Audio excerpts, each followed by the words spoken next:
बिस्मिल्लाहिर्रहमानिर्रहीम। अस्सलाम वालेकुम। आज इस चैप्टर को हम देखने जा रहे हैं, that is chapter number 4, threads. और जिन चीज़ों को हम इस चीज़ में इस चैप्टर में कवर करेंगे, that will be the overview of the threads, multiple programming, multi threaded modelling, libraries thread की जो हैं, इम्प्लिसिट थ्रेडिंग की टेक्निक्स। अच्छा, ऑब्जेक्टिव्स के अंदर बात करते हैं तो सबसे पहले तो हम देखेंगे कि हम इसके अंदर जो है वो मल्टी थ्रेडेड जो है वो कंप्यूटर्स के अंदर जो है वो थ्रेड्स की फंडामेंटल पोजीशन क्या है। और जो पी थ्रेड्स की एपीआईज़ हैं उनको भी हम डिस्कस करेंगे, एक्सप्लोर करेंगे डिफरेंट टेक्निक्स जिसके थ्रू जो है आप इम्प्लिसिट थ्रेडिंग कर सकते हैं। एग्जामिन करेंगे issues related to the multi threaded programming and cover करेंगे हम एट द एंड के जो विंडोज़ और लिनक्स के अंदर जो थ्रेड्स हैं उनको वो सपोर्ट कैसे मिल रही है। मोटिवेशन के अंदर सबसे पहली चीज़ तो ये है कि most important most modern applications are multi threaded. जितनी भी आपकी नई एप्लीकेशंस आती जा रही हैं तमाम की तमाम मल्टी थ्रेडेड हैं। Threads run with in applications, एक एप्लीकेशन के अंदर आपकी मल्टीपल थ्रेड्स चल रही हैं, जिसमें मैंने आपको बात की थी कि अगर आप वर्ड की बात करें तो उसके अंदर जो है वो मल्टीपल थ्रेड्स जो हैं वो वर्क कर रही हैं। Multiple task with in the application can be implemented using separate threads. आपने उस एक एप्लीकेशन के अंदर जो मुख्तलिफ टास्क हैं, हर टास्क को वो थ्रेड्स के अंदर डिवाइड किया हुआ है। जस्ट लाइक स्पेल चेकिंग, जिसमें अगर मैं वर्ड की बात करूँ, आपके पास मल्टीपल डॉक्यूमेंट्स खुल रहे हैं, वो अलग-अलग चीज़ है। स्पेल चेकिंग आ रही है, ग्रामर मिस्टेक्स चेक कर रहे हैं आप, तो आपने इन तमाम छोटे छोटे टास्क को जो है वो थ्रेड्स के ऊपर असाइन किया हुआ है। क्यों किया हुआ है? Process creation is a heavy weight while thread creation is a light weight task. अगर आपको पूरा वर्ड एक या पूरा के सारा कुछ आप एक ही एप्लीकेशन के अंदर डायरेक्टली इम्प्लीमेंट कर देते हो और आपको कोई चीज़ जो है वो ज़्यादा वर्किंग करनी पड़ती है, तो आपको जो वो प्रोसेस भी क्रिएट करना पड़े, तो उसके अंदर आपको जो वेट पड़ेगा आपके प्रोसेसर के ऊपर और आपके डिवाइसेस के ऊपर वो या मेमोरी के ऊपर, तो वो बहुत ज़्यादा होगा। जबकि अगर आप उसके अंदर थ्रेड्स मल्टीपल कर देते हैं तो उससे ये होगा कि आपका बहुत माइन्यूट इफ़ेक्ट आएगा आपके प्रोसेस की यूटिलिटीज़ के ऊपर। Can simplify the code and increase the efficiency. आपकी एफिशिएंसी जो है वो इससे जो है वो इंक्रीज़ कर जाएगी। उसकी वजह ये है कि चूँकि अब आप पहले से कम रिसोर्सेज को यूटिलाइज़ कर रहे हैं और अब पहले से ज़्यादा काम कर रहे हैं, क्योंकि अगर आपको वहाँ पे एक प्रोसेस नया क्रिएट करना है तो वहाँ पे तमाम प्रोसेस की यूटिलिटीज़ को जो है वो असाइन करना पड़ेगा फिर प्रोसेस भी। जबकि इस केस के अंदर आपको सिर्फ़ और सिर्फ जो है वो एक थ्रेड जो है वो क्रिएट करना पड़ेगा, और थ्रेड जो है वो आपके रिसोर्सेज उतने ज़्यादा जो है वो यूटिलाइज़ नहीं करता जितना आपका एक पूरा प्रोसेस जो है वो यूटिलाइज़ करता है। Kernels are generally multi threaded. जो आपके ऑपरेटिंग सिस्टम के कर्नल्स हैं वो मल्टी थ्रेडेड होते हैं, और उन्हीं मल्टी थ्रेडेड के साथ जो थ्रेड्स हैं आपके साथ, यानी जो कर्नल थ्रेड्स हैं उनके साथ आपके यूज़र थ्रेड्स हैं वो आके एक्यूमुलेट करते हैं या इंटरेक्ट करते हैं और अपनी वर्किंग को कंप्लीट करते हैं। अच्छा, मल्टी थ्रेडेड सर्वर आर्किटेक्चर क्या है? मल्टी थ्रेडेड आर्किटेक्चर ये है कि आपके क्लाइंट ने एक रिक्वेस्ट जनरेट की है to your server in against that request एक थ्रेड क्रिएट करेगा जो क्लाइंट की नीड को जो है वो फुलफ़िल करेगा। वो थ्रेड इन रिएक्शन जो है वो आपकी तमाम उस क्लाइंट के साथ जो कम्युनिकेशन है उसको इंटरेक्ट करेगा और उसकी नीड्स को फुलफ़िल करेगा, और जब वो कंप्लीट हो जाएगा तो फिर वो अपने आप को टर्मिनेट कर देगा। इसी तरह इसके बेनिफिट्स की तरफ देखें तो एक तो रिस्पॉन्सिवनेस बढ़ जाती है आपकी। मे allow continue execution if part of a process is blocked, specially important for user interfaces. Responsiveness इसलिए कि अगर आपका कोई एक पार्ट अगर नॉन रिस्पॉन्डिंग है तो आपके बाकी जो बाकी काम है वो आप उनकी रिस्पॉन्सिवनेस जो है वो आपको मिल जाएगी। आप उस एक पार्ट की वजह से जो है वो ब्लॉक नहीं रहेंगे, बाकी काम भी आपके चलते रहेंगे। The second one is your resource sharing. Resource sharing ये है कि आपके थ्रेड्स जो हैं आप उसमें रिसोर्स शेयर कर रहे होते हैं, जिसकी वजह से आपके पास एक शेयर्ड मेमोरी मौजूद होती है या मैसेज पासिंग की टेक्निक मौजूद होती है, जिसके थ्रू आप अपनी वर्किंग को जो है वो स्पीड अप कर सकते हो, क्योंकि आपके रिसोर्स शेयर हो रहे हैं मुख्तलिफ़ चीज़ों के दरमियान, मुख्तलिफ़ प्रोसेसेस के दरमियान, तो वो अपनी वर्किंग को जो है वो आगे जो है वो कम्युनिकेट करवा सकते हैं। The third one is your autonomy, क्योंकि हमने यहाँ पे बात की कि हमारे पास जो है वो पूरा एक नया प्रोसेस क्रिएट नहीं हो रहा, हमारे पास जो है वो एक थ्रेड क्रिएट होता है। तो जब आप प्रोसेस की को क्रिएट करते हैं तो स्विचिंग प्रोसेस की होती है, लेकिन जब आप थ्रेड क्रिएट करते हैं तो स्विचिंग थ्रेड की होती है। तो ऑन जब आपकी प्रोसेस स्विचिंग होगी तो उसको जो रिसोर्सेज स्विच करने पड़ेंगे वो बहुत ह्यूज अमाउंट में होंगे, जबकि आपको जब थ्रेड की स्विचिंग करनी पड़ेगी तो थ्रेड की स्विचिंग के अंदर जो है वो इतने ज़्यादा आपके जो रिसोर्सेज हैं उनकी स्विचिंग नहीं हो रही होगी। The fourth one is your scalability. आप जो है मल्टी प्रोसेस से आपके जो है वो एडवांटेज ले सकते हैं, क्योंकि जब आपके थ्रेड्स आपके पास नंबर ऑफ़ थ्रेड्स आ जाते हैं तो आप एक ही प्रोसेस को जो उसके मल्टीपल थ्रेड्स हैं आप उनको मुख्तलिफ प्रोसेसर्स के ऊपर जो है वो एलोकेट कर दोगे, जिसकी वजह से आप जो है वो मल्टी प्रोसेसर का जो एडवांटेज है जिसके थ्रू आप मोर देन वन थ्रेड्स को प्रोसेस करवा सकते हो इन अ सेम टाइम, और उससे आपकी जो एक्यूमुलेटिव टाइम है वो आपका कम होता जाएगा। अच्छा, मल्टी कोर प्रोग्रामिंग और जो मल्टी प्रोसेसर प्रोग्रामिंग है इससे आपको क्या फ़ायदा या आपके लिए क्या चैलेंजेस क्रिएट हो जाते हैं? डिवाइडिंग द एक्टिविटीज़, पहली चीज़ तो ये है कि जब आपके पास मल्टी कोर या मल्टी प्रोसेसर सिस्टम आ जाता है तो आपको अपने प्रोग्राम को या प्रोसेस को जो है वो इस तरीके से डिवाइड करना है कि आपके जो कंकरेंट एक्टिविटीज़ हैं वो परफॉर्म हो सकें। सो अगर आपके सीक्वेंशियल हैं तो जो एक्टिविटीज़ आपके सीक्वेंशियल हैं वो तो एक के बाद दूसरी ने ही परफॉर्म होना है, वो एक वक्त में दोनों परफॉर्म नहीं हो सकती। जो काम एक से दूसरे को लिंक्ड नहीं है वो काम आप जो है वो एक्टिविटीज़ को डिवाइड कर सकते हैं। सो इन दैट केस जिसकी मिसाल इस तरह दे सकता हूँ कि अगर आपके पास एक इंस्ट्रक्शन है उसका रिज़ल्ट जो है वो इफ़ेक्ट कर रहा है सेकंड इंस्ट्रक्शन को, तो ये वो दो इंस्ट्रक्शंस हैं जिनको आप कंकरेंट एक्टिविटी में नहीं डाल सकते। क्यों? क्योंकि आपकी इंस्ट्रक्शन बी और का जो कह सकते हैं उसके लिए जो सोर्स रिक्वायर्ड हैं वो पिछली इंस्ट्रक्शन की रिज़ल्ट से जनरेट हो रहे हैं। सो इन दैट केस वो आपको एक सिक्वेंशियल प्रोसेसिंग में आ जाएगा। लेकिन अगर कोई एक ऐसी एक्टिविटी है, सपोज़ आपने a is equal to B plus C किया है और दूसरा आपने किया है d is equal to F plus G, ये दोनों इक्वेशंस जो हैं या ये दोनों इंस्ट्रक्शंस जो हैं वो सेपरेट वर्क कर रही हैं, इनका एक दूसरे के साथ डायरेक्टली लिंक कोई नहीं है। सो चूँकि ये दोनों एक्टिविटीज़ इंटरलिंक्ड नहीं है इसलिए आप इन दोनों को अलग प्रोसेसर्स पे या अलग कोर्स पर डाल के इनकी वर्किंग करवा सकते हैं कंकरेंटली। इससे दूसरी चीज़ जो है वो आपका बैलेंस आना चाहिए, क्योंकि बैलेंस चीज़ ये है कि आपका जो वर्किंग है वो इस तरीके से हो कि आपके तमाम प्रोसेसर जो हैं उनको आप यूटिलाइज़ कर सकें। अगर आपने एक कोर के ऊपर या एक प्रोसेसर के ऊपर सारा लोड डाल दिया और बाकी कोर जो हैं वो आपकी वेकेंट मौजूद हैं तो फिर उसका इफ़ेक्ट ये आएगा कि आपकी प्रोडक्टिविटी जो है वो डाउन होना शुरू हो जाएगी। डाटा स्प्लिटिंग, डाटा जो है आपने इस तरीके से स्प्लिट करना है कि आपकी वर्किंग जो है वो हो सके, क्योंकि अगर आपका डाटा तमाम प्रोसेसेस के लिए अवेलेबल नहीं हो रहा या तमाम थ्रेड्स को अवेलेबल नहीं हो रहा तो आप कैसे उसको वर्किंग को करेंगे। The fourth one is your data dependencies. एक थ्रेड को कुछ डाटा चाहिए, ये हमने पहले भी बात की थी प्रोसेस के केस में, ये वही सेम प्रॉब्लम आपको थ्रेड के केस में भी फील करनी पड़ेगी कि आपका एक वेरिएबल है जो आपकी एक शेयर्ड मेमोरी में मौजूद है। सो और वो थ्रेड ए को भी चाहिए, थ्रेड बी को भी चाहिए, तो वो दोनों डिपेंड कर रहे हैं, उनकी दोनों की डिपेंडेंसीज एक दूसरे पे आ रही हैं। सो इन दैट केस आप उसको कैसे मैनेज करेंगे कि आपकी वर्किंग भी डैमेज ना हो और स्लो भी ना हो और आप जो है वो दोनों उस डाटा को यूटिलाइज़ भी कर सकें। And the fifth one is your testing and debugging. जब आप इसके ऊपर कर रहे हैं वर्किंग मल्टी कोर के ऊपर या मल्टी प्रोसेसर के ऊपर तो आपको definitely with the passage of time आपको देखना पड़ेगा कि क्या आपकी वर्किंग जो है वो कितनी अच्छी परफॉर्मेंस की तरफ जा रही है, तो आपको उसको टेस्ट भी करना पड़ेगा और इसको आपको ये भी देखना पड़ेगा कि अगर इसमें कोई प्रॉब्लम आ रही है तो आप उसको डिबग कैसे करेंगे, उसकी प्रॉब्लम का सोल्यूशन कैसे निकालेंगे। सो ये वो तमाम चीज़ें हैं जो एक चैलेंजेस होते हैं जब आप एक मल्टी कोर या मल्टी प्रोसेस सिस्टम की तरफ जाते हैं और आपके पास मल्टी थ्रेड की वर्किंग भी हो रही है।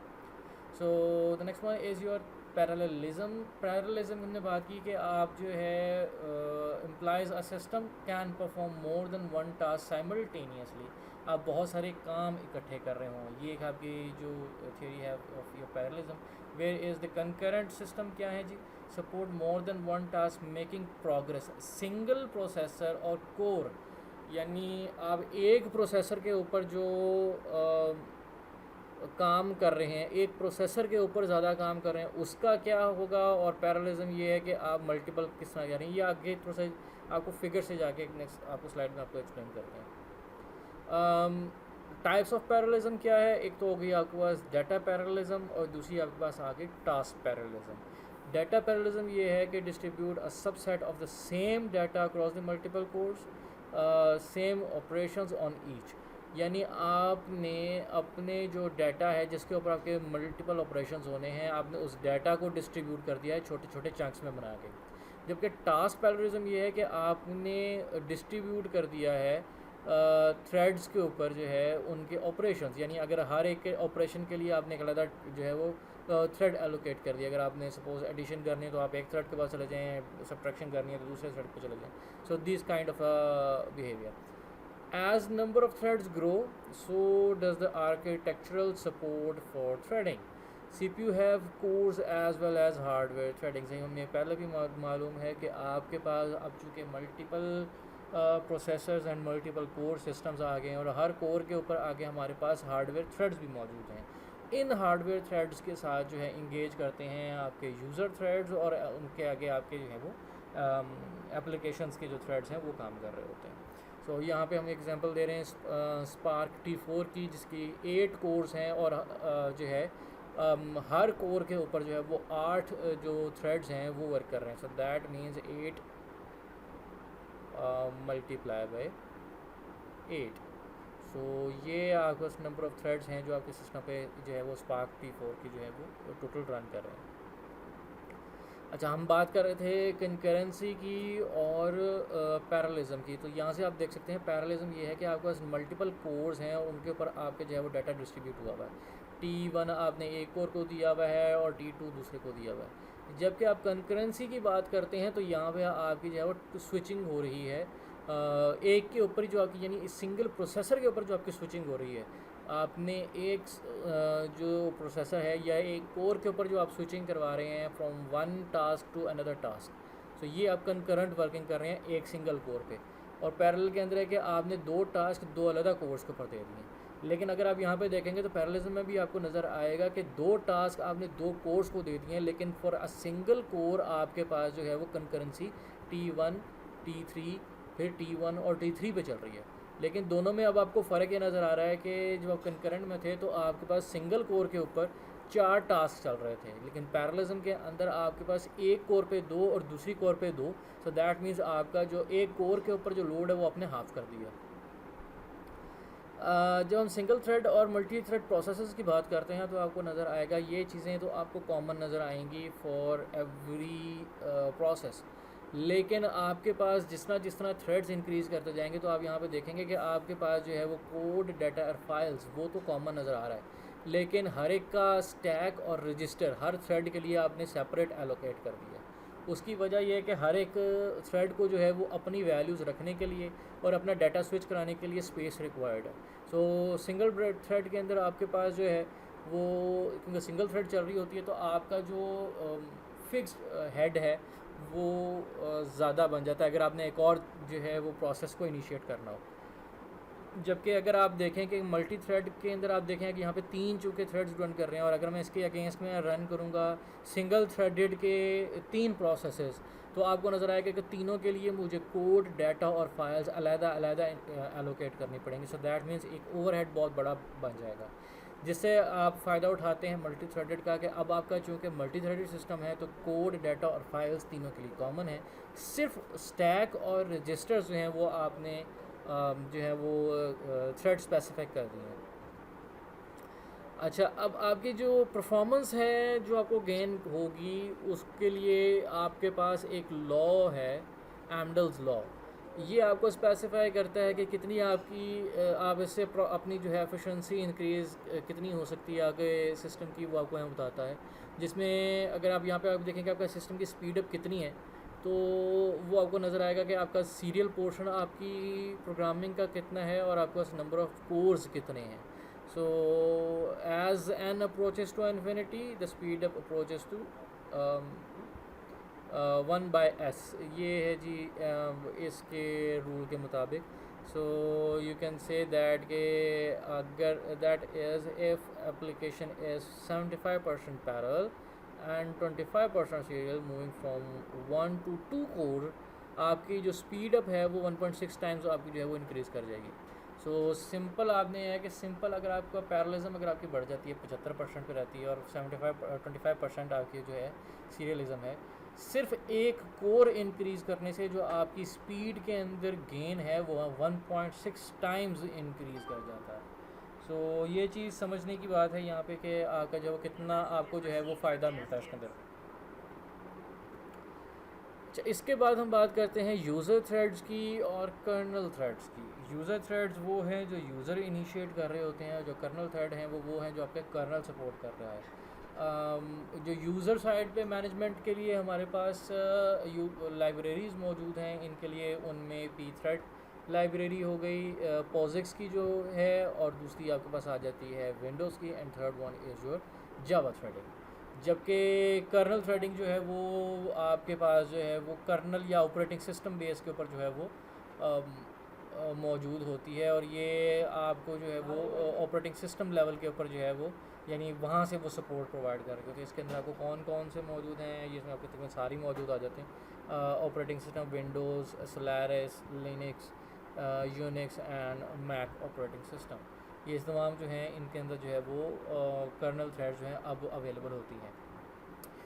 जो मॉडल्स मौजूद हैं मल्टी थ्रेडिंग के वो 3 हैं। एक है मैनी टू वन, यानी आपको ज़्यादा यूज़र जो हैं वो थ्रेड्स हों और उनको जो इम्प्लीमेंट किया जाए वो सिंगल कर्नल पे किया जाए, या 1 to 1 हो यानी 1 यूज़र फॉर 1 कर्नल, या 1 kernel for 1 user, and many to many यानी बहुत सारे आपके पास यूज़र जो हैं थ्रेड्स मौजूद हैं और बहुत सारे आपके पास जो हैं कर्नल थ्रेड्स मौजूद हैं।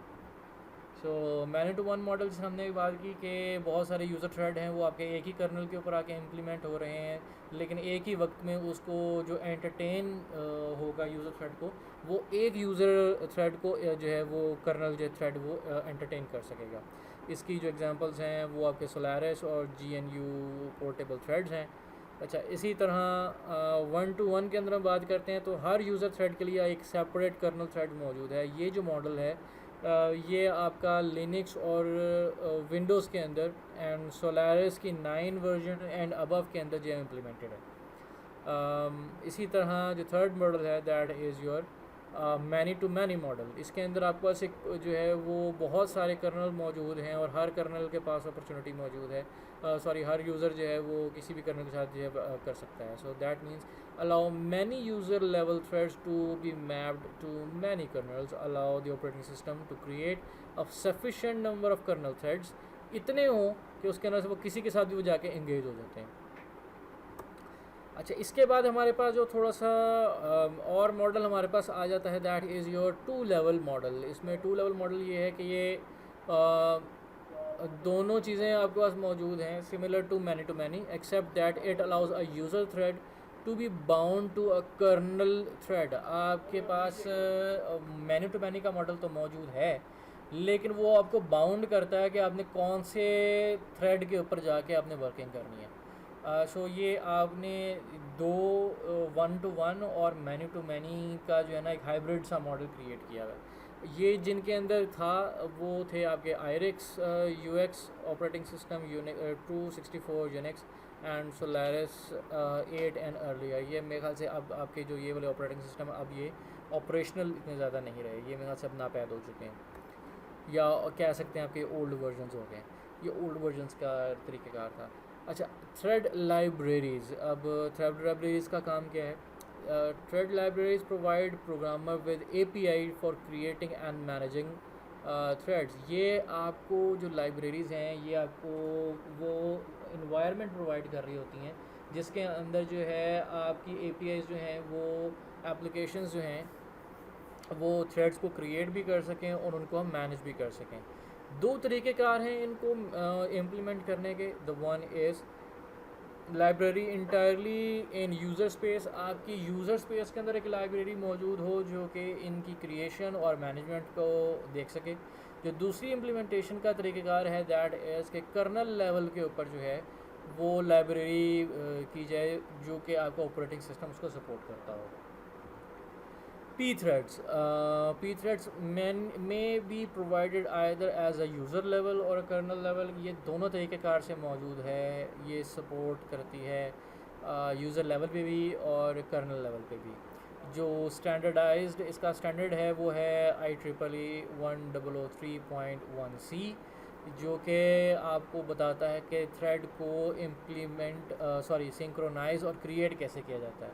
यहाँ पे एक चीज़ ज़रूर यहाँ पे क्लियर कर दी है, जो आपके स्टैंडर्ड्स होते हैं वो से स्पेसिफिकेशंस देते हैं कि आपकी इसके अंदर इसको किस तरह का होना चाहिए, उसने इम्प्लीमेंट किस तरह है, ये हर एक का अलग तरीक़ेकार होता है। हर ऑपरेटिंग सिस्टम का या हर API का अपना तरीक़ेकार है कि वो इसको कैसे इम्प्लीमेंट करने जा रहा है। इसी तरह हमारे पास जावा थ्रेड्स भी मौजूद हैं। जावा थ्रेड्स जो मैनेज करते हैं वो इनका जावा वर्चुअल मशीन्स हैं जो उनको मैनेज करती हैं। Typically implemented using the threads model provided by the underlying operating system. ये आपके ऑपरेटिंग सिस्टम के हिसाब से इम्प्लीमेंट होता है और जो है उसके बिहेवियर को देखते हुए ये अपनी मैकेनिज़्म को सेट करता है। अच्छा, इम्प्लिसिट थ्रेडिंग, ये इम्प्लिसिट थ्रेडिंग क्या है? Growing in popularity as the number of thread increases, program correctness more difficult with explicit threading. Implicit का फ़ायदा आपको ये हो जाता है कि जिस तरह आपकी यूजेज बढ़ती जाए या रिक्वायरमेंट बढ़ती जाए, उस हिसाब से आप जो है उसको इंक्रीज़ कर लें। अच्छा, इसके अंदर जो दूसरी चीज़ है कि इसकी डिटेल्स जो हैं वो यूज़र से हिडन होती हैं। सो दैट मीन्स कि यूज़र को डायरेक्ट इन चीज़ों में पढ़ने की ज़रूरत नहीं है, उसको एक चीज़ चाहिए थी वो उसको मिल गई। तो बीच में एक मैकेनिज़्म मौजूद है जो इस चीज़ को जो है मैनेज कर रहा है। Creation and management of the thread done by the compilers and run time libraries rather than programmers. तो दैट मीन्स कि आपका पास जो ऊपर जो भी थ्रेड्स की क्रिएशन है उसका प्रोग्रामर के साथ अब डायरेक्टली लिंक नहीं है। बीच में एक कंपाइलर का काम है कि उसने देखना है कि मुझे कितनी ज़रूरत है और उसकी मैनेजमेंट किस तरह करने की ज़रूरत है। सो ये कंपाइलर लेवल के ऊपर जो है उसके अगेंस्ट जो है वो थ्रेडिंग हो रही होगी। जो तीन मेन इसके तरीक़ेकार हैं वो हैं, एक तो थ्रेड पूल्स, एक पूल मौजूद है जिसके अंदर बहुत सारे थ्रेड्स मौजूद हैं, OpenMP और ग्रैंड सेंट्रल डिस्पैच। इसके अलावा माइक्रोसॉफ्ट का अपना भी एक मेथड है जिसको आप कहते हैं माइक्रोसॉफ्ट थ्रेडिंग बिल्डिंग ब्लॉक्स, इसके या TBB, इसके थ्रू जो है वो माइक्रोसॉफ्ट जो है वो अपनी थ्रेडिंग को इम्प्लीमेंट कर रहा होता है। थ्रेड पूल के अंदर क्या है? Create a number of threads in a pool where they await for work. आपके पास एक पूल मौजूद है जिसमें बहुत सारे आपके थ्रेड्स जो हैं वो क्रिएट किए गए हैं, जो वहाँ पे वेट कर रहे होते हैं कि जब उनको इंगेज किया जाए फॉर अ पर्टिकुलर टास्क, और जब उनको टास्क के लिए इंगेज किया जाएगा तो अपनी वर्किंग करेंगे, और जब विकेट हो जाएंगे तो दोबारा पूल के अंदर अवेलेबल हो जाएंगे फॉर अनदर टास्क। अच्छा, इसका फ़ायदा क्या है? Usually slightly faster to service a request with an existing thread than creating a new thread. फ़ायदा ये कि आपको नया थ्रेड बनाने की ज़रूरत नहीं है फॉर एवरी टाइम, आपके पास ऑलरेडी जो हैं वो थ्रेड्स अवेलेबल हैं, आपने सिर्फ उनको इंगेज करना है for a particular task. Allow a number of threads in the application to be bound to the size of the pool. आपने जो थ्रेड की क्रिएशन है उसको आपने बाउंड करना है कि आपने इस पूल के अंदर जो साइज़ है उसके मुताबिक ही अपने आप को सेट करना है। आपके पास जो फिक्स पूल साइज़ है उसके अंदर ही उन्होंने अकोमोडेट होना है। Separating task to be performed from mechanics of creating task allow different strategies for running task. अच्छा, इससे आपको फ़ायदा एक तो ये है कि जो क्रिएटिंग वाला प्रॉब्लम है वो एक अलहदा बंदा देखता है या एक अलहदा मैकेनिज़्म देख रहा है, जबकि उनको रन किस तरह करना है उसकी वर्किंग जो है वो कुछ और देख रहा है। तो जब आपका टास्क जो है वो सेपरेट हो जाएगा, यानी जिस तरह पहले आप कह रहे थे कि आपको एक स्पेसिफिक टास्क के लिए जो है वो आपको थ्रेड क्रिएट करना पड़ रहा है, और क्रिएट करने के बाद उसको आप यूटिलाइजेशन में लेने के लिए लेके जा रहे हो। अब आपने उसका क्रिएशन और उसकी मैनेजमेंट दोनों को अलहदा कर दिया। अब आपने क्रिएशन अलहदा करके रख दी है, जिसको जितनी ज़रूरत है वो वहाँ से पूल से वो जो है थ्रेड्स को लेगा और अपने हिसाब से उसको मैनेज करेगा और वर्किंग करेगा। करने के बाद जब वो विकेट कर देगा तो पूल को वो वापस कर देगा। दूसरी चीज़ आपके पास आ जाती है ओपन एमपी। इसके अंदर क्या है जी, set of compiler directives and an API for C, C++ and Fortran provides support for parallel programming in shared memory environments and identifies parallel regions block of code that can run in parallel. जितनी number of course आपके पास हों उतनी ये आपके पास threads जो हैं वो जो है वो जनरेट करेगा, और उनके अंदर कैपेबिलिटी ये है कि वो एक शेयर्ड मेमोरी के अंदर जो है वो मौजूद हैं, जिसके बाद वो एक दूसरे के साथ इंटरेक्ट भी कर सकते हैं ताकि आपकी पैरेलल वर्किंग जो है उसको मुकम्मल किया जा सके। So that is the concept of your open MP. Third one is your grand central dispatch, जिसको इम्प्लीमेंट किया था आपके मैक ऑपरेटिंग सिस्टम ने और iOS ने। एक्सटेंशन उसी की है जो अभी आपने ओपन एमपी देखी है। इसके अलावा इसमें क्या चीज़ है, allows identification of parallel sections, manage most of the details of the threading, and blocks placed in dispatch queue assigned to available thread in thread pool when removed from queue। जिस तरह आपके पास जो है वो थ्रेड पूल के जो threads हैं available होते जाते हैं, वो थ्रेड पूल को वापस मिलते जाएंगे और वो अवेलेबल हो जाएंगे नेक्स्ट के लिए। प्लस इसके अंदर जो है वो आपको आइडेंटिफिकेशन हो जाएगी कि पैरेलल सेक्शंस कौन से हैं, ताकि उनको पता हो कि पैरेलल सेक्शन कौन कौन से हैं, तो उनके हिसाब से आप जो है वो एलोकेट कर दें उनके threads. Two types of dispatch queues मौजूद हैं, एक सीरियल और एक आपकी कंकरेंट। सीरियल में क्या है, block removed in FIFO order, queue is per process called main queue. Programmers can create additional serial queue within the program, and concurrent remove FIFO order, but several may be removed at a time. एक तो serial Q मौजूद है। Serial Q के अंदर जिसमें हमारे पास है कि फ़र्स्ट इन फर्स्ट आउट का मैकेनिज़्म लगता है, और जो पहले निकलेगा उसको जो है वो प्रोसेसर असाइन हो जाएगा या प्रोसेस का जो है वो थ्रेड असाइन हो जाएगा। जो कंकरेंट है उसमें निकलेगा तो फीफो के तरीक़ेकार से, लेकिन एक वक्त में एक नहीं निकलेगा, मल्टीपल निकल सकते हैं जितने आपके पास अवेलेबल थ्रेड्स हों। उसके हिसाब से जो है वो आपके जो प्रोग्राम्स हैं वो कंकरेंट वर्किंग में जा सकते हैं। अच्छा, इसके लिहाज से जो क्यूज़ की प्रायोरिटीज़ आ जाती हैं, क्योंकि आपको प्रायोरिटी लेवल भी चाहिए वर्किंग के लिए, तो जो डिफ़ॉल्ट आपके पास प्रायोरिटी लेवल्स हैं वो है लो, डिफ़ॉल्ट एंड हाई। जिसकी यानी नॉर्मल आप प्रायोरिटी पे हैं तो वो डिफ़ॉल्ट में रहेगा, जिसके प्रोग्राम की प्रायोरिटी कम है उसको आप लो प्रायोरिटी पे ले जाएंगे, और जिसका काम की आपको अर्जेंसी ज़्यादा है या ज़रूरत ज़्यादा है उसको आप प्रायोरिटी लेवल हाई असाइन कर सकते हैं। थ्रेडिंग के इश्यूज़ क्या हैं?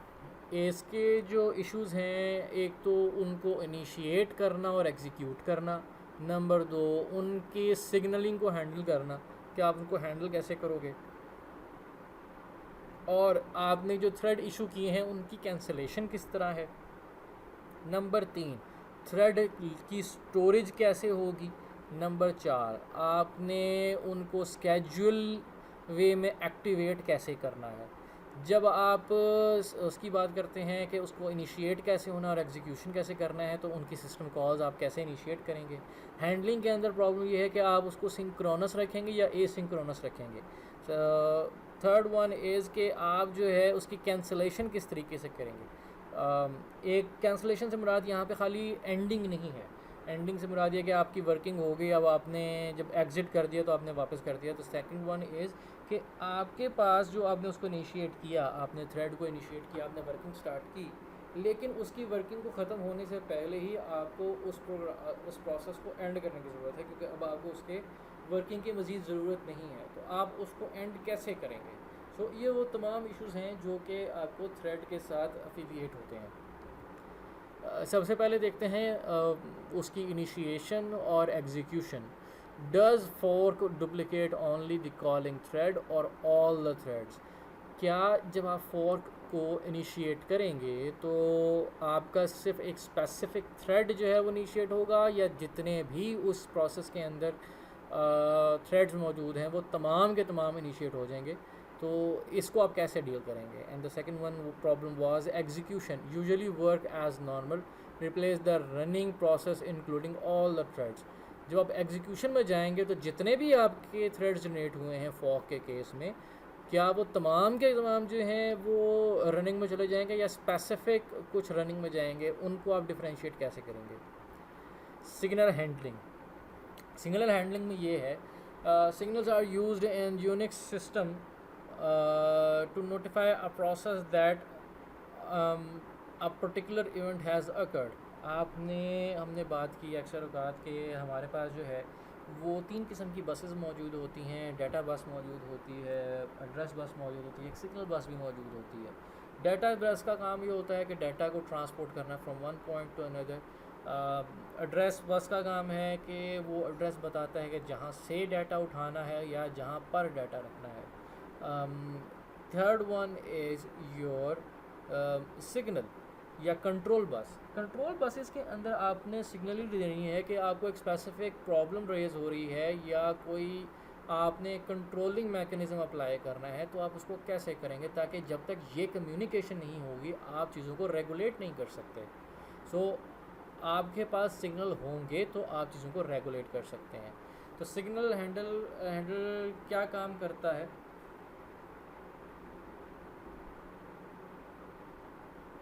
Signal handler is used to process signals. Signal is generated by a particular event.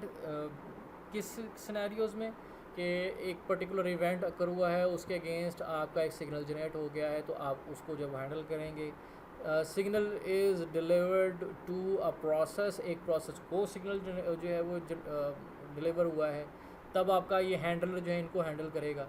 Signal is handled by one of two signal handlers. कोई एक किसने हैंडल करना है आपके सिग्नल को? जो डिफ़ॉल्ट यूज़र है उसने या किसी यूज़र डिफाइंड ने उसको हैंडल करना है। सो दैट मीन्स कि एक डिफ़ॉल्ट है कि जब भी एक कोई प्रॉब्लम रेज होती है, port B will be responsible या person B is responsible. User defined ये है कि जी पर्सन ए और बी आपस में कम्युनिकेट कर रहे हैं, कोई सिग्नल जनरेट होता है तो person C will be responsible for taking care of कि इनके दरमियान जो प्रॉब्लम हुई है उसको हैंडल कैसे करना है। Every signal has a default handler that kernel runs when I handling a signal. आपके पास हर सिग्नल जो जनरेट हो सकता है उसके अगेंस्ट उनका हैंडलर मौजूद है। हैंडलर से मुराद यहाँ पे आप इसको ये समझ लें कि इसके लिए एक स्पेशल पीस ऑफ कोड मौजूद है जो कि रन होगा इन ए स्पेसिफिक सिचुएशन अगर वो रेज होती है। User defined signal handler can override default. अगर आपके पास एक बाय डिफ़ॉल्ट कुछ कोड्स पीस ऑफ कोड लिखे हुए हैं पर आप समझते हैं कि that is not enough to handle that particular problem, तो आप जो है वो उस कोड को मॉडिफाई कर सकते हैं और उसको ओवरराइड कर सकते हैं using your own personal defined handler या piece of code. For single threaded signal deliver to the process. अगर तो प्रोसेस ही सिंगल थ्रेडेड है तो इन दैट केस तो प्रोसेस को ही डिलीवरी हो रही है उसके, लेकिन जहाँ पे मल्टीपल आ जाते हैं वहाँ पे आपका सिनेरियो चेंज हो जाता है, क्योंकि वहाँ पे आपको एक अलग कंट्रोल मैकेनिज्म चाहिए जो उन तमाम की कम्युनिकेशंस को आपस में सिंक्रोनाइज रखते हुए कम्युनिकेशन करवा रहा हो।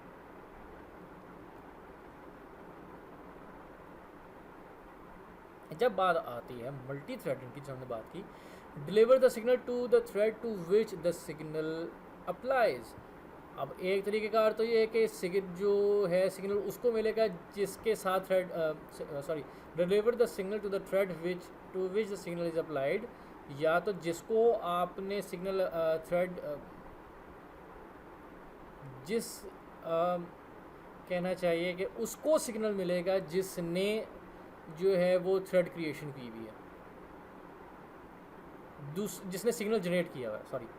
दूसरा पॉइंट ये है कि दूसरा तरीक़ेकार ये हो सकता है कि deliver the signal to every thread in the process. एक प्रोसेस के अंदर जितने भी थ्रेड्स हैं उन तमाम को जो है वो कम्युनिकेशन प्रोवाइड कर दी जाए। तीसरा मैकेनिज़्म ये भी हो सकता है कि deliver the signal to a certain thread in the process. किसी एक स्पेसिफिक थ्रेड को जो कि प्रोसेस के अंदर मौजूद है उसको डिलीवर कर दिया जाए, जो कि उस प्रॉब्लम का सलूशन निकाल सके। सो दैट मीन्स कि अगर एक ही प्रोसेस के अंदर 8 या 10 हैं थ्रेड चल रहे हैं, किसी एक स्पेसिफिक को जो है उसका सिग्नल जो है वो चला जाए कि इस थ्रेड के अंदर जो भी हैंडलिंग होनी है। And the fourth one is assign a specific thread to receive all the signals of the process. या फिर आपने एक स्पेसिफिक कर दिया है एक ऐसे थ्रेड को जिसका काम ही इनके सिग्नल्स को हैंडल करना है, उनके दरमियान होने वाली प्रॉब्लम्स को हैंडल करना है। सो आपने एक स्पेसिफिक थ्रेड जो है वो जनरेट किया है जिसका काम इन तमाम प्रोसेस के, जो सपोज़ अगर 12 थ्रेड्स काम कर रहे हैं तो 13वां थ्रेड मौजूद है जिसका काम इनकी सिग्नल हैंडलिंग है और इनके दरमियान होने वाली प्रॉब्लम्स को हैंडल करना है। Thread cancellation. थ्रेड कैंसिलेशन के अंदर ये है कि आप उसको टर्मिनेट करते हो before time, terminating a thread before it has finished its working. So that is your basically a thread cancellation. Thread to be cancelled is your target thread, जिसको आपने ख़त्म करना है वो डेफिनेटली वो वाला थ्रेड है जिसके ऊपर वर्किंग हो रही है। तो दो तरीक़ेकार हो सकती हैं, या तो एसिंक्रोनस कैंसिलेशन होगी या डेफर्ड हो जाएगी। एसिंक्रोनस ये है कि आपका जो है वो टर्मिनेट कर जाए इमीडिएटली, आपने उसको इंस्ट्रक्शन दे दी है कि इसको कैंसिल कर दो तो कैंसिल हो जाए। दूसरी तरीक़ेकार है कि डेफर्ड, आपने कैंसिलेशन का ऑर्डर दे दिया है, वो उसकी आफ्टर स्पेसिफिक टाइम या आफ्टर स्पेसिफिक वर्किंग जो है वो उसको कैंसिल करेगा। यानी वो जितना उसने काम किया हुआ हो सकता है उसने डाटा सेव करना है या एक पीरियडिक टाइम के बाद उसको जो है वो कैंसिलेशन की कमांड पहुंच सकती है या उसको वो ख़त्म कर सकता है, उससे पहले उसको एंड नहीं कर सकता। सो ये दो तरीक़ेकार हैं आपके पास थ्रेड कैंसिलेशन के। अब जब ये आपने इन्वोक करनी है, आपने कोई कमांड लगानी है थ्रेड कैंसिलेशन की, तो आपके पास 3 मोड्स हैं। या तो ऑफ़ है, आप कैंसिलेशन दे ही नहीं सकते, दूसरा है डेफर्ड। इनेबल होगी तो आप जो है वो डेफर्ड पे वर्किंग कर सकते हैं, या फिर तीसरा मोड आपके पास एसिंक्रोनस है कि आप उसको कमांड दें और वो उसी वक्त जो है वो कैंसिल कर दें। और जब आप डेफिनेटली इसको कैंसिल करेंगे तो फिर उसके बाद आपको जो है वर्किंग जो है और जो आपको उसके बाद की जो वर्किंग है दैट इज़ के आपने वर्किंग कैंसिल की है, जो मेमोरी थी उसको वापस आपको करना है, जो हैंडल जो थ्रेड है उसको जो थ्रेड है उसको वापस पूल में इनिशिएट करना है वटेवर। तो इनकी reassignment to their respective areas वो भी आपकी जो है उसके बाद का वर्किंग होगी। So if thread has cancelled cancellation disabled, cancellation remain pending until the thread enables it. जब तक उसको इनेबल नहीं करेंगे तो आप कैंसिलेशन कर भी देते हैं तो फ़ायदा कोई नहीं है, क्योंकि आपने उसको अलाउ ही नहीं किया हुआ कैंसिलेशन को। Default type is your deferred. Deferred होती है कि बाय डिफ़ॉल्ट, जिसके बाद आपकी पहले तो आपकी कैंसिलेशन होगी, देन उसका क्लीन अप हैंडलर जो है वो इन्वोक होगा, जिसके बाद वो अपने जो है वो सारी क्लीन अप मैस जो है क्रिएट हुआ है उसको क्लीन करेगा। लिनक्स के अंदर जो है थ्रेड कैंसिलेशन कैसे हैंडल होती है, वो होती है जी यूजिंग सिग्नल्स। आपने उसको सिग्नल दिया है जिसके बाद जो है उसकी थ्रेड की जो है वो कैंसिलेशन जो है वो इम्प्लीमेंटेशन में जाएगी। अच्छा, उसके बाद आपके पास आती है जी TLS, thread local storage, which allows each thread to have its own copy of data. हमने बात की कि आपके मल्टीपल थ्रेड जो हैं वो इनिशलाइज हो रहे हैं, तो दे मे बी थिंक कि आपके पास हर थ्रेड के पास जो है उसकी अपना एक लोकल एरिया मौजूद है जिसके अंदर उसने अपना कॉपी ऑफ डाटा रखा हुआ है, जहाँ पे वो मैनिपुलेशंस भी कर रहा है, कुछ उसके टेम्प्रेरी जो है वो डाटा जनरेट भी हो रहा है, कुछ उसका इनिशियल डाटा जिसको रिक्वायर्ड है वो भी उसके पास मौजूद है, और जो रिज़ल्ट उसने जनरेट करना है वो उसके लिए उसको जगह चाहिए। सो ये कहाँ पे आएगी, ये उसकी लोकल स्टोरेज में आ जाएगी जिसके अंदर वो अपनी वर्किंग को सारी को कंप्लीट कर सकता है। Useful when you do not have a control over the thread creation process. ये कब ज़रूरत पड़ेगी, अगर आप थ्रेड क्रिएशन के ऊपर आपका कंट्रोल नहीं है। जैसे लाइक हमने बात की थी कि आपका पूल मौजूद है जिसमें ऑलरेडी थ्रेड्स मौजूद है, अब वहाँ पे आपने क्या किया हुआ है, थ्रेड क्रिएशन और मैनेजमेंट को अलग किया हुआ है। तो जब क्रिएशन ऑलरेडी क्रिएटेड है तो तो आपने तो सिर्फ उसको लेना है और यूटिलाइज़ करना है। So that in that case, क्योंकि आपका यूज़र स्पेसिफिक थ्रेड क्रिएट नहीं हुआ, आपके पास एक थ्रेड मौजूद है जिसको यूटिलाइज़ कर रहे हो, तो आपको मैनेजमेंट के लिए उसकी लोकल आपको एक स्टोरेज रिक्वायर्ड है जहाँ पे उसकी वेरिएबल्स और उसका जो है वो डाटा आप रख सकें। Scheduler activities, both many to many and two level models require communication to maintain the appropriate number of kernel threads allocated to the application. आपको जो भी कर्नल थ्रेड के लिए जो या जो दो मॉडल्स हैं, टू लेवल मॉडल हो गया, ये मैनी टू मैनी का कम्युनिकेशन मॉडल हो गया, आपको कम्युनिकेशन रिक्वायर्ड है थ्रेड्स के दरमियान, जहाँ पे आप जो है वो मेंटेन कर सकें कम्युनिकेशन कि आपकी वर्किंग किस तरीके से होगी। तो उसके लिए आप क्या करते हो, स्केजुलर एक्टिविटीज़ रखते हैं। वो उसके अंदर क्या होता है जी, typically use and intermediate data structure between the user and kernel threads. ये लाइटवेट प्रोसेसेस के हैं। Appears to be a virtual processor on each process can schedule each thread to run. जिस तरह आपके पास क्या कहना चाहिए इसको, ये आपके प्रोसेसर के लिए एक वर्चुअल प्रोसेसर क्रिएट कर देता है। यानी आपके पास जिस तरह मल्टीपल आपके पास ना प्रोसेसर्स मौजूद है ना, इसी तरह और प्रोसेसर्स के आगे आपने जो है थ्रेड्स क्रिएट किए हुए हैं। आपके थ्रेड्स के आगे उनका बिहेवियर आपके प्रोसेसर को ये लगेगा कि आपके पास हर कर्नल के ऊपर मल्टीपल प्रोसेसर्स मौजूद हैं जो उनके डाटा को या उनके इंस्ट्रक्शंस को एग्जीक्यूट कर सकें। सो उनका बिहेवियर ये होगा कि आपके पास यहाँ पे एक वर्चुअल एक प्रोसेसर बन जाएगा जो कि आपके प्रोसेसर को देख रहा हो। Each light weight processor attach to the kernel thread, how many LW to create, ये एक अलग चीज़ है। Scheduler activation provide up calls a communication mechanism from the kernel to the up call handle in the thread library. जब colonel जो है वो एक उसको असाइन होगा तो उसके अगेंस्ट वो एक कम्युनिकेशन करेगा और अप कॉल हैंडलर के थ्रू जो है वो लाइट वेट प्रोसेसर जो है वो आपका यूज़र जो है अपनी कम्युनिकेशन कर सकता है कर्नल के साथ। इसकी एग्जांपल किस में है, आपके जो विंडोज़ के थ्रेड्स हों या लिनक्स के थ्रेड्स हों, दोनों चीज़ें जो हैं वो LWPs के ऊपर जो है वो को यूज़ करते हैं अपनी वर्किंग के लिए।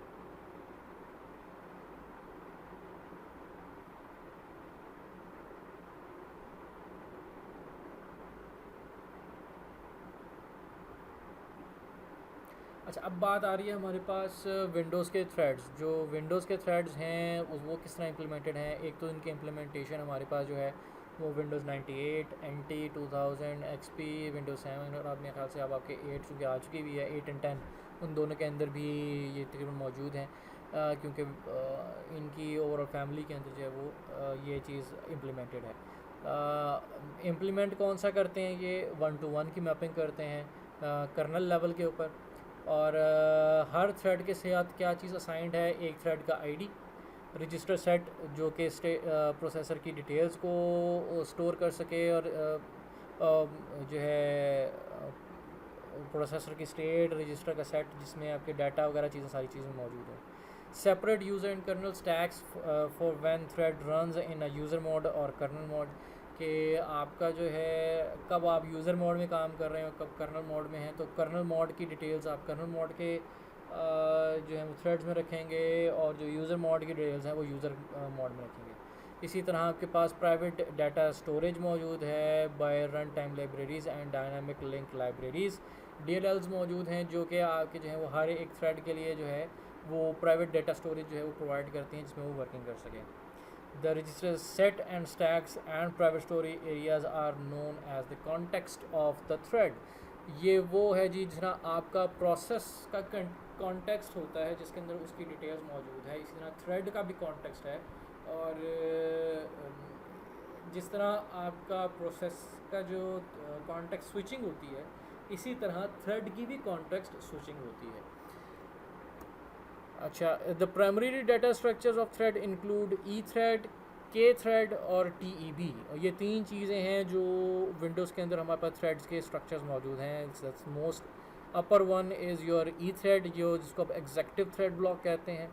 इसके अंदर क्या है, includes the pointer to process to which thread belongs to and के थ्रेड्स इन कर्नल स्पेस, यानी जो प्रोसेस है उसको आइडेंटिफाई करेगा कि आपके कौन कौन से थ्रेड जो हैं वो किस प्रोसेस रेलिवेंट है, और के थ्रेड जो है वो किसके साथ कर्नल स्पेस में किसके साथ इसके एलोकेशन हुई है। सेकंड वन इज़ योर के थ्रेड कर्नल थ्रेड ब्लॉक। इसका काम क्या है जी, स्केजुलिंग करना, सिंक्रोनाइजेशन करना और कर्नल मोड स्टैक और पॉइंटर को जो कि TEB के साथ कनेक्टेड है इन कर्नल स्पेस, उसके साथ जो है उसकी सिंक्रोनाइजेशन करना और स्केजुलिंग करना है। अब TEB क्या है, थ्रेड एनवायरमेंटल ब्लॉक कहलाता है ये। इसके पास क्या है, थ्रेड की ID मौजूद है, यूज़र मॉड का स्टैक मौजूद है, थ्रेड लोकेशन लोकल स्टोरेज मौजूद है in your user space. So TEB will be in your कहना चाहिए कि यूज़र स्पेस में मौजूद है, जबकि आपका ई थ्रेड और के थ्रेड दोनों आपके कर्नल स्पेस में मौजूद हैं। थ्रेड के साथ जो है थ्रेड एनवायरनमेंट ब्लॉक TEB के साथ जो है वो आपका के थ्रेड जो है वो इंटरेक्ट करता है, जबकि के थ्रेड जो है वो आपका ई थ्रेड के साथ जो है वो इंटरेक्ट करता है। सो ये देख सकते हैं कि अगर आप ये दोनों चीज़ें जो हैं वो आपके पास कर्नल स्पेस में मौजूद हैं, और यूज़र स्पेस जो ब्लॉक है वो आपका के थ्रेड के साथ जो है वो इंटरेक्ट करता है, जो कि इन द एंड आपका ई थ्रेड के साथ इंटरेक्ट करता है यूजिंग यूज़र के थ्रेड। लिनक्स के थ्रेड जो हैं वो रेफर्स करते हैं as task rather than threads. इनको हम थ्रेड नहीं बल्कि इनको टास्क कहते हैं। Thread creation is done through clone commands. Clone जो इंस्ट्रक्शन है उसके थ्रू आपकी जो है वो थ्रेड क्रिएशन की जाती है।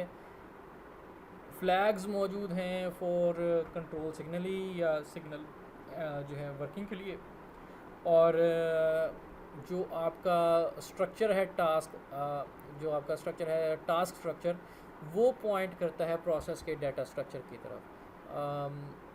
ये है आपका तरीक़ेकार लिनक्स का, जो कि थोड़ा सा मुख्तलिफ है आपके, यानी आप कह लें कि ज़्यादातर इसमें चीज़ें जो आपको नज़र आएंगी वो थोड़ी थोड़ी चीज़ों का चेंज है। जैसे टास्क थ्रेड को आपने टास्क कह दिया, इनिशिएट करने को आपने क्लोन कह दिया, और उसके जो पॉइंटर है उसका जो तरीक़ेकार है वो आपका जो स्ट्रक्चर मौजूद है उसके अंदर वो इसके अंदर तमाम वर्किंग्स को देखता है, और इसके अंदर जो सिग्नलिंग हम कंट्रोल करते हैं या सिग्नल हैंडलर जो है वो आपका फ्लैग्स जो हैं वो इनको जो है वो चेक जो है वो लेके चल रहे होते हैं आपके सिग्नलिंग को।